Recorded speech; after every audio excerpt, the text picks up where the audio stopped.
Empezando. Shalom, estimados amigos y hermanos, un saludo afectuoso de parte de la comunidad y el Ministerio Menora en Heredia, Costa Rica.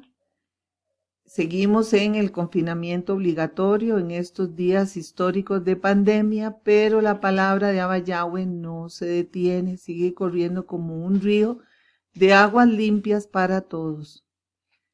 Y bueno, aquí estamos dispuestos a compartir con ustedes en este hermoso Shabbat la Parashá 27 Tazria, ella consigue. Vamos a comenzar esta enseñanza haciendo una oración a nuestro Padre Eterno. Levantemos nuestras manos. Bendito seas tú, Yahweh, nuestro Elohim, Rey del universo, que nos santificas con tus mandamientos y nos has comendado estudiar tu Torah. Te rogamos, Padre, que envíes tu Ruach HaKodesh sobre nosotros, para que este conocimiento sea de gran edificación espiritual y le dé fortaleza a todas las personas que lo escuchen en estos momentos que estamos viviendo. Gracias, Padre, en el nombre de Yahushua, nuestro Mesías. Amén y amén. Vamos a compartir en este día entonces la Parashá 27 Tazria, que quiere decir ella concibe.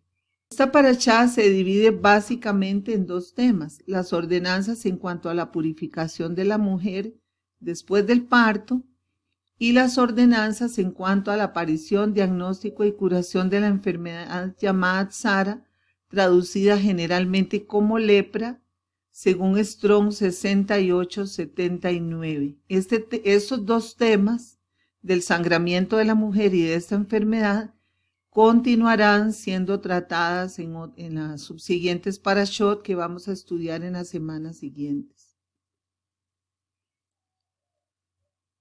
Bueno, primero vamos a estudiar sobre las leyes de la purificación de la mujer después del parto.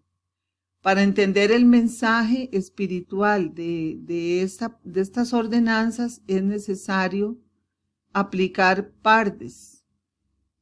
Actualmente la ideología feminista suele despreciar estos pasajes calificándolos como despreciativos para la mujer. Un análisis tanto bíblico como simbólico y científico van a desmentir esta realidad. Y eso es lo que vamos a tratar de hacer partiendo del nivel literal para encontrar el secreto que entraña este pasaje.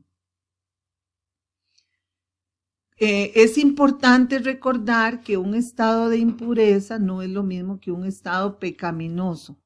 Aclaremos, si bien el pecado siempre hace impuro al ser humano, la impureza no siempre estaba ligada al pecado, sino también a ciclos vitales o circunstanciales normales de la vida, como este que tratamos, el parto y el puerperio.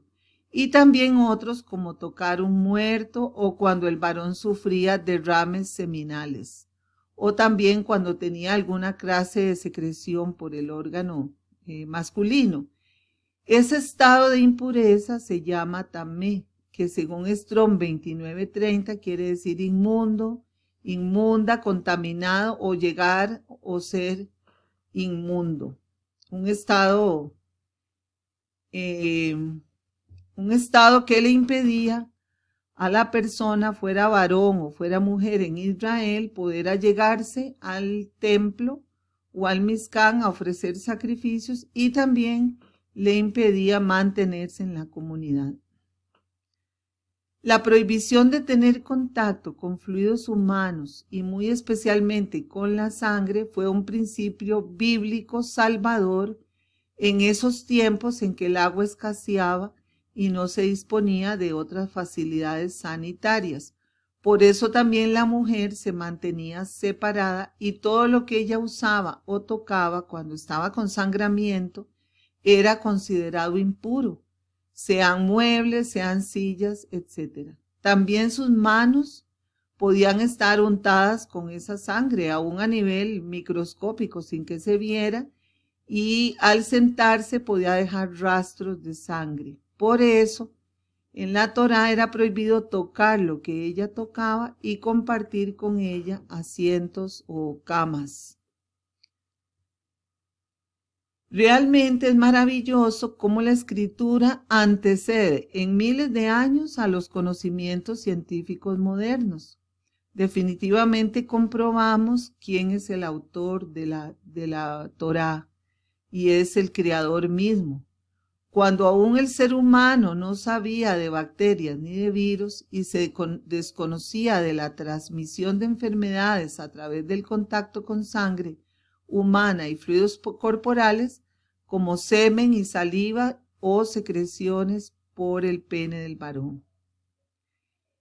Eso lo podemos ver actualmente que estamos pasando por esta situación de pandemia. Ahorita todo contacto como besos, abrazos, tocarnos con la mano o tocar objetos que una persona contaminada tocó, pues nos demuestra la realidad que existía, que Yahweh conocía y que le transmitió a su pueblo hace más de 4000 años.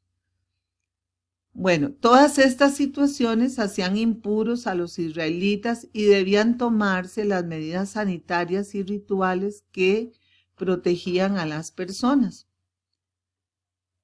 en una comunidad como Israel tan grande. El sacrificio al final del periodo de Nidá, cuando la mujer llevaba su ofrenda sacrificial al templo y el sacerdote la declaraba pura de nuevo, es una declaración oficial y pública de que la mujer ya no estaba sangrando y que podía incorporarse de nuevo a la vida en comunidad. La palabra nidá, según Strong 5079, quiere decir separación, costumbre, inmundicia, rechazo, impureza personal, moral. Actualmente no hay templo ni rige el sistema del sacerdocio levítico y ya no es necesario hacer sacrificios de animales como en ese tiempo. Lo que sí todavía rige para nosotros como israelitas es evitar las relaciones sexuales con la mujer con menstruación o en cuarentena posparto o bien con un sangrado por cualquier otro motivo. Porque en este caso es prácticamente imposible al 100% evitar el contacto con sangre. No solo el hombre se puede contaminar con la sangre de la mujer, también la mujer se puede contaminar por enfermedades del varón, pues sus vasos sanguíneos están abiertos y el contacto con el semen puede facilitar la entrada de una enfermedad en ella, empeorando su condición. Tampoco debe la mujer en condición de sangramiento por algún motivo hacer tevilá, o sea, hacer la inmersión en agua, pues su sangre llegará al agua de purificación y la volverá impura. Existen otros motivos de peso en esta situación para evitar contacto sexual con mujeres sangrando. Todas ellas es en consideración a la mujer y no en desprecio, no en maltrato, ni como verla como algo inferior o algo tabú, como dicen muchos. Ella suele padecer, la mujer con sangramiento suele padecer dolores físicos, dolores de cabeza, vientre y piernas. A lo que menos está dispuesta una mujer en ese estado es a tener relaciones sexuales. Además, sufre de cambios emocionales que ameritan que la dejen estar tranquila y en paz, sin demandas extras a los deseos sexuales del esposo. Y si es en el posparto, tiene que establecer, la mujer debe darse tiempo, estar apartada, estar tranquila, para establecer ese lazo especial que se da entre la madre y el bebé. Todas estas ideas, todos estos contenidos de las ordenanzas o objetivos ahora son de gran renombre científico. Y una vez más demostramos que la Torá pues antecedía a la ciencia en todos estos aspectos. Algo muy diferente en otras culturas que rodeaban a Israel, que se consideraba como un deseo aberrante, una satisfacción aberrante de tener relaciones con mujeres con sangramientos. por lo cual vemos la gran misericordia y sabiduría del Padre para con la mujer. También al evitar estas relaciones sexuales se previenen enfermedades de transmisión que podrían afectar al niño y también, sobre todo, evitar un embarazo demasiado seguido. Veamos qué consideración la de Yahweh a las mujeres. Es muy duro para una mujer quedar embarazada en periodo de cuarentena y hasta puede perder la lactancia poniendo en riesgo la salud de la madre y del bebé. El hombre, el varón, el esposo, debe ser considerado con la mujer y aprender a contenerse por amor a su esposa y a su hijo en este caso. El más grande acto de amor es el dominio propio a favor de la persona amada y eso también va a fortalecer la unión conyugal. Bueno, todo esto que hemos analizado es en el nivel literal. Vamos a profundizar para llegar al sol o al secreto o misterio que extraña este mandamiento. Repetidamente en estudios anteriores hemos estudiado la correlación simbólica de la mujer con Israel. La nación de Israel es representada como una mujer en las escrituras. Ese es un tema recurrente que no vamos a citar aquí todos los estudios. Usted puede consultar en el canal otros estudios al respecto. La nación de Israel es representada como una mujer, repito, en las escrituras. Es pura y virgen cuando es fiel a Yahweh, y prostituida y caída cuando cayó en idolatría y desobediencia a la Torá del Eterno. De hecho, la historia de la redención es la historia de un esposo que recoge a su esposa caída en pecado y le devuelve su posición que ella había perdido. También conocemos el valor simbólico y escritural de la sangre. La sangre contiene la vida. Eso lo leemos en Levítico capítulo 17. El derramamiento de sangre nos trae a la realidad de la muerte que es la paga del pecado. Por esa razón, la expiación del pecado se hace mediante la sangre, primero de animales kosher en el Mizcán, los sacrificios y luego en el templo y posteriormente por la sangre de nuestro Mesías en Pesach, el Cordero Perfecto, según leemos en Juan 1:29 y primera de Juan capítulo 1 verso 7. Estos aspectos simbólicos de una mujer cuando tiene derramamiento de sangre, ya sea por la menstruación o por haber pasado por un parto, la hacen separada. Repetimos, se llaman leyes de nidad, según Strong 5079, separación, costumbre, inmundicia, rechazo, impureza, personal y moral. Es una persona separada. Durante los periodos de nidad, la mujer se separaba de la comunidad, pero muy especialmente tenía que estar separada del esposo. Todo contacto sexual con el esposo de una mujer con sangramiento está prohibido. Más adelante en Levítico capítulo 15, en la próxima parashá podremos ampliar este tema. Igualmente, hasta que Israel no sea redimida totalmente en el día final y sea sostenida solamente por el derramamiento de sangre del Mesías, como estamos ahorita, nosotros todos somos Israel, y lo único que nos sostiene todavía en pie delante del Todopoderoso es la sangre de nuestro Mesías. Su obra intercesora ante Yahweh como sumo sacerdote ofreciéndose a sí mismo.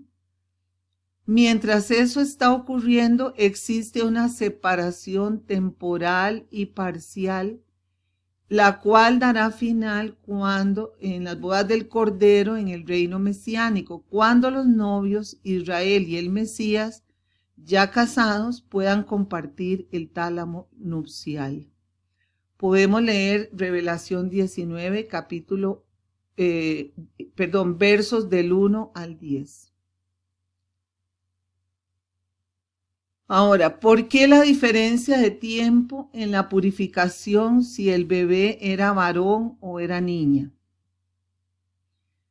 Hemos estudiado algunas explicaciones al respecto, todas dignas de respeto, si respetamos las opiniones de otros maestros, pero igualmente nos referiremos a este asunto tomando en cuenta la interpretación simbólica que hemos antecedido aquí, de que el varón o niño en la escritura simbólicamente se refiere al Mesías, como dice en Isaías capítulo 9, versos 6 al 7, la profecía mesiánica, un niño nos es nacido.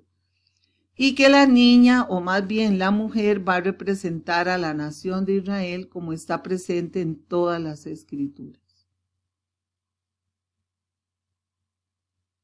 Si el bebé que nacía era varón, el tiempo de purificación era de 7 días, una semana. La mujer se presentaba en el templo y el niño era circuncidado. Este tema lo trataremos más adelante en otro estudio. Luego continuaba en nidá, o sea, en separación, por 33 días.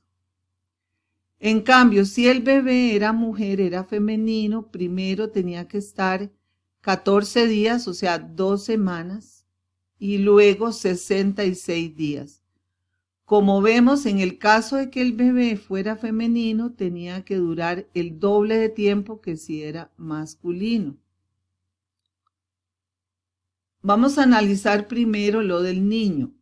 El número 7 alude a lo completo y es el número en donde reposan los puntos centrales de la Torá que nos dirigen al Mesías y a toda su obra completa de redención. Por ejemplo, la semana de la creación, el Shabbat del día séptimo, los brazos de la menorá, las 7 Keilot de revelación, conocidas como iglesias, los 7 milenios para el hombre, los 7 Ruajim o espíritus de Yahweh, etc. En cuanto a los 33 días, se han dado varias explicaciones a este periodo de nidá. Usemos esta. Dice la escritura que Yahoshua tenía como 30 años cuando comenzó su ministerio en Lucas 3:23. Entonces, en base a los relatos del libro de Juan, se calcula que el ministerio de Yahoshua duró alrededor de 3 años, pues él celebró 3 veces la fiesta de Pesach. Eso lo leemos en Juan 2:13, Juan 6:14 y Juan 11:55. Su ministerio duró entonces 33 años hasta que él murió. La escritura no lo dice así expresamente, pero por esos datos lo podemos deducir con seguridad.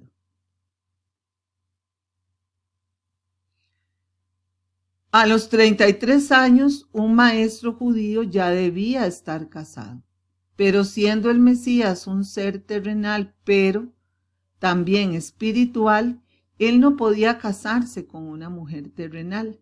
El Mesías realmente se casará en los tiempos finales y su mujer, su esposa, es la congregación o la Keilah de los redimidos. Bíblicamente, el matrimonio fue instituido pensando en esta boda espiritual. Como hemos explicado siempre, lo material nos conduce a lo espiritual, es como un espejo donde se refleja lo espiritual. El matrimonio terrenal es una sombra espiritual de ese milagro de redención, como mencionamos antes, y lo podemos leer en Efesios 5, 29 al 32 y Revelación 21, verso 9. Como Yahoshua tenía 33 años y estaba en edad para casarse, debía presentar una dote matrimonial según la costumbre judía. Esta dote fue su propia muerte en el madero para poder comprar a precio de sangre a los que habían de ser salvos. Como hemos dicho siempre y lo sabemos de corazón, toda la Torá apunta al Mesías, específicamente a nuestro Mesías Yahoshua. Otros datos interesantes con respecto a este número. El rey David, que es la sombra profética del Mesías y también su ascendiente, comenzó a reinar a los 30 años de edad, segunda de Samuel 5:4, y reinó en Jerusalén durante 33 años, segunda de Reyes 2:11. Con los 7 años que reinó en Hebrón, completó 40 años de reinado, que es otro número de gran significado que hemos estudiado anteriormente. Leamos para comprobar esto, segunda de Samuel 5:5. Pero lo más interesante es que él reinó 33 años en Jerusalén. En cuanto al bebé femenino, veamos primero el número 14, o sea, las 2 semanas primeras que tenía que guardar la mujer. En la cultura hebrea, la genealogía y la gematría son muy importantes, van de la mano. En el Evangelio de Mateo, él escribe la genealogía en torno al número 14, porque el nombre de David en hebreo tiene un valor de 14. Podemos ver también, no voy a empezar esta es la número, déjenme estudiar. En cuanto al bebé femenino, veamos primero el número 14. En la cultura hebrea, la genealogía y la gematría son muy importantes. En el Evangelio de Mateo, él escribe la genealogía en torno al número 14 porque el nombre de David en hebreo tiene un valor de 14. 4 la Dalet, 6 la Vav y 4 la otra Dalet, lo cual nos da un total de 14. Además, David es el nombre 14º que figura en la genealogía. Aquí el énfasis en David es muy claro. Mateo utiliza el número 14 para conectar a Yahoshua con el rey David y de esta manera presenta su genealogía de una forma característicamente judía. Pero esto es sorprendente. Los sellados y santos, 144,000 de Revelación capítulo 7, versos 1 al 8, representan a los escogidos de las 12 tribus de Israel, 12,000 por cada tribu. Esto nos remite también a la novia, la mujer, la nación de Israel, que es precisamente todos esos 144,000 de cada tribu, 12,000 de cada tribu, y además los 66 días posteriores nos muestran el número de hombre, el 6, pues el ser humano fue creado el 6º día y por cierto son 66 los libros de las Escrituras, lo cual nos recuerda que la obra inspirada del Padre tomó en cuenta la mano humana, pero no cualquier mano de cualquier humano, sino la mano de su gente, la mano de su pueblo, para hacer llegar a la humanidad su Torá. Bueno, eso en cuanto a la purificación de la mujer. Vamos aquí a analizar un poquito el capítulo 13 que nos habla de la enfermedad de la lepra. La enfermedad de la lepra es conocida en hebreo como tzara, según Strong 6879 lo traducen como leproso, lepra, leprosa, ser golpeado con la lepra. La lepra en la Biblia no es una enfermedad de la piel común. De hecho, los signos descritos en la Biblia no son exactamente como los signos clínicos que muestran cómo es esa enfermedad. Se asocia al pecado en la mente hebrea y aparecen personas que han violado la Torá, pues el pecado es violación de la Torá según primera de Juan 3:4. Leemos además en la Escritura: ten cuidado con la plaga de la lepra, observando diligentemente y haciendo conforme a todo lo que les enseñen los sacerdotes levitas. Tendrán cuidado de actuar como yo les he mandado. Acuérdate de lo que Yahweh tu Elohim hizo a María en el camino cuando saliste de Egipto. Deuteronomio 24, versos 8 al 9, y puede leerse el episodio de cómo María, la hermana de Moisés, contrae la lepra en el libro de Números, capítulo 12. En Isaías capítulo 1, verso 6, el profeta pensó en la lepra cuando describió los pecados de su pueblo.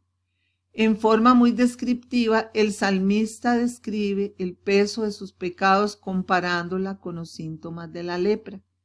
En el Salmo 38, versos 3, 4, 7 y 18 dice al respecto: por tu enojo debido a mis pecados, todo mi cuerpo está enfermo.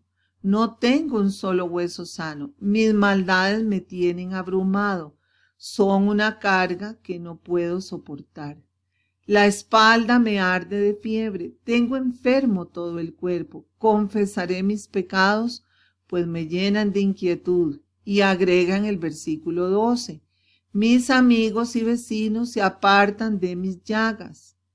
Mis parientes se mantienen a distancia, una práctica que era común con los enfermos de lepra en aquellos tiempos por temor al contagio.